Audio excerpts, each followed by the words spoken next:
আমি অতলান্ত সমুদ্রের তলদেশে তলিয়ে যাচ্ছি, তলিয়ে যাচ্ছি, তলিয়ে যাচ্ছি। আমার উপর দিয়ে বয়ে যাচ্ছে নীল জলরাশি।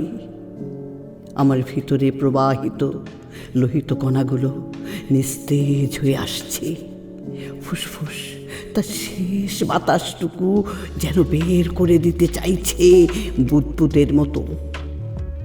মস্তিষ্কের নিউরন কোষ থেকে মুছে যাচ্ছে স্মৃতিচিহ্ন লেখা পৃষ্ঠাগুলো।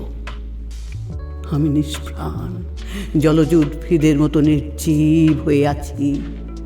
আমার উপর দিয়ে বয়ে যাচ্ছে নীল সমুদ্রের জলরাশি।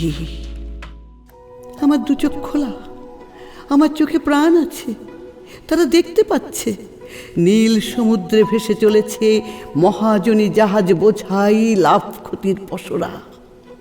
আকাশে উঠছে গাংচিলের ঝাঁক। সামুদ্রিক প্রাণীদের স্বাচ্ছন্দ্য জীবন খেলা করছে চারপাশে। রং বেরঙের পাল উড়িয়ে ক্রমশ দূরে সরে যাচ্ছে ভালোবাসার বেসাতি নৌকা। দু চোখ নীল হয়, অদম্য এক ইচ্ছা শক্তি খেলা করে নিস্তেজ হয়ে যাওয়া শরীরের রক্তকণিকায়। শরীর দীর্ঘায়িত হতে থাকে।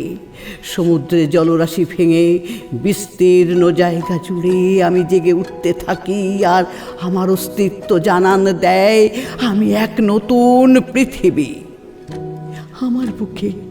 আমার বুকে এখন স্বপ্নের ঘর বসতি। ভালোবাসার নৌকা ভেড়ে বাসা বাঁধে জোড়া শালিক। ছোট ছোট ছেলেমেয়েরা খেলা করে, রং ধনু রং মেখে সেজে ওঠে প্রজাপতি। ফুলে ফুলে উড়ে নিবেদন করে চিরন্তন প্রেম। আমার দু চোখে আগামীর স্বপ্ন। অতলান্ত সমুদ্রের বুকে আমি রচনা করেছি ভালোবাসার বসতি ঘেরা স্বপ্নদ্বীপ। অতঃপর আমাকে যারা সমুদ্রে নিক্ষেপ করেছিলে, আমি তাদের জন্য শক্ত জমিন হয়ে উঠেছি।